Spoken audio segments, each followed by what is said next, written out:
May kondisyong medikal na nga mula ng isilang, hindi pa naging healthy ang lifestyle ng isang babae sa Northern Samar. Nagpupuyat pa raw siya dahil sa sobrang pagtatrabaho. Kaya ang resulta, patong-patong na sakit. Nasa frontline ng balitang yan si Bob Alcherno, Yeda Pascual. 2 taon ng dialysis patient si Magela Lovina, 23 anyos. Ang inangkalang problema lang sa bato, dulot pala ng komplikasyon sa isa pa niyang sakit na huli na bago natuklasan.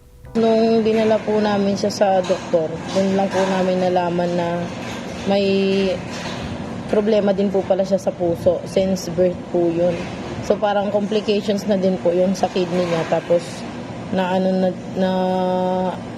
tumaas din po yung kriya niya, kaya po siya na emergency dialysis. Ang congenital heart disease ni Magela, stage 4 na pala. Ang sabi raw ng doktor, ang kanyang stage 5 chronic kidney disease na dahilan ng kanyang pagdadialysis, komplikasyon na ng sakit sa puso at unhealthy lifestyle.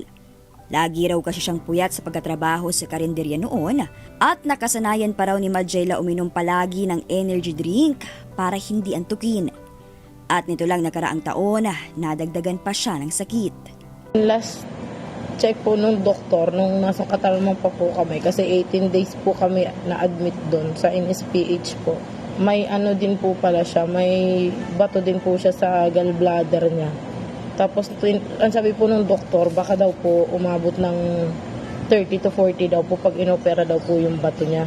Ngayon naka-admit pa rin si Magela sa ospital at patuloy na inoobserbahan para malaman kung anong gamutan ang gagawin sa kanya.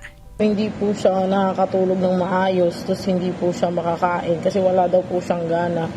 Tapos bloated din po yung tiyan niya kasi hindi po siya makaihi. May mga mabubuting puso po.